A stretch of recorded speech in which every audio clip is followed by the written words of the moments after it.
Hey, today I want to talk to you about grocery shopping on the carnivore diet. If carnivore is feeling overwhelming to you, it may not be the food, it may be the process of getting food. And face it, the grocery store can be a very tempting place, especially to those of us who spend our lives addicted to those bright, colorful boxes of highly processed junk food and sugar. It can be hard to walk in and ignore those boxes screaming our name as we walk down each aisle, but it can be done. So today, let me show you exactly how I shop for carnivore, and that way it may help you when you go to the grocery store to do your shopping. And I'll preface this with saying, when I go shopping for carnivore, I'm not going into the middle of the aisles, only if I need a very few specific items like salt or lard or something like that. Will I go to the middle of the store? I'm walking in the store, I'm making a beeline for the meat department, I'm making a beeline for the dairy department for eggs, and then I'm pretty much walking out the store. That's all I'm going to do. So here's what I did on my shopping trip. And I will say, when you walk in these stores, there are too many choices and it can be overwhelming for a lot of us. There's a lot of noise. A lot of times you're second guessing yourself. Even in the meat rack, there's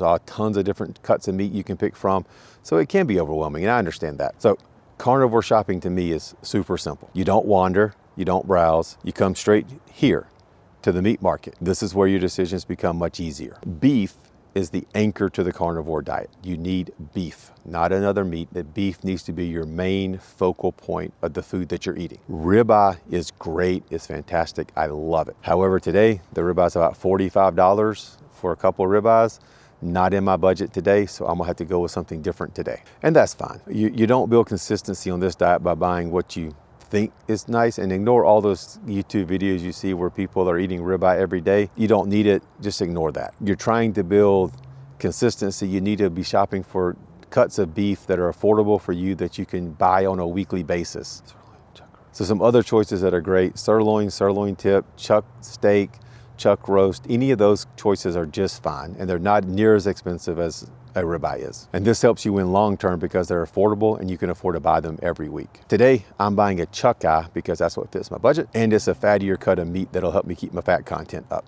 So that's what I'm after. Fat in the meat keeps me satisfied all day. All right, that decision's made now. Ground beef is the workhorse of any carnivore diet. Most everybody I know on carnivore, the majority of their meals are ground beef because it's very affordable, and you can make it in a variety of different ways, and it's always so delicious. So I've already planned out my week. This week I'm gonna have 12 meals. So 5 meals I'm gonna need 1 pound of meat for. 7 meals I'm gonna need between a half and 3/4 of a pound of meat.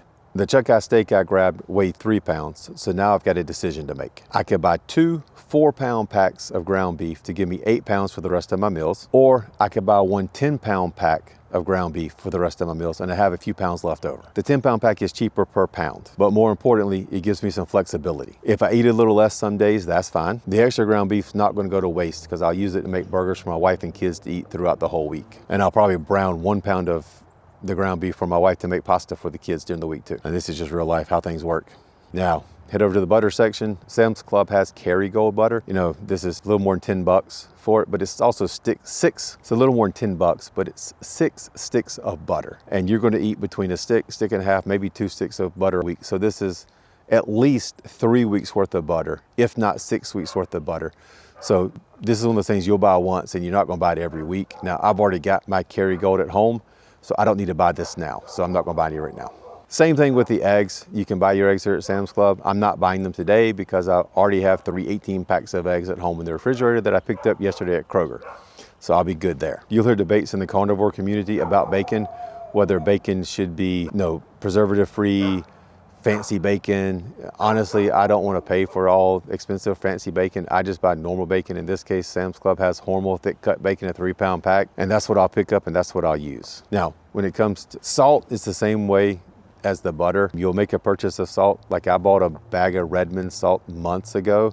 I'm still using it, so I'm not buying salt today. Sam's Club has pink Himalayan salt. While not the highest quality salt, it's better than table salt. So if you're stuck at Sam's and that's what you got, then buy the pink Himalayan salt. If you can't, and you got time, go on Amazon, find you a nice sea salt.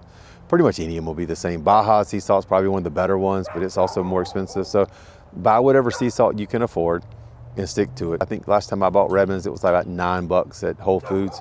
And that one bag will last you months. So it's a one-time investment for a big return. So I took a picture of the full cart. It shows everything you would need in there, including the butter, the eggs, the salt, the stuff I didn't buy. this week, but just to give you an idea of what a shopping cart would look like when it was full of food for 1 week on the carnivore diet. Steak, ground beef, butter, eggs, salt if needed, bacon. I mean, nothing extra, nothing else is included. You don't need anything else. Notice what's not there. No colorful boxes, no fake foods, no processed foods, no junk food, no sugar, nothing like that. This is everything I've got. I don't have the receipt in front of me. I'll go through and total the receipt and I'll put it up on the text screen of what I spent for the week and how that breaks down per meal. So thanks for watching the video. If you got any questions about what to buy in the supermarket or how to do things, let me know. I'm more than happy to answer your questions in the comments. Talk to you later. Bye.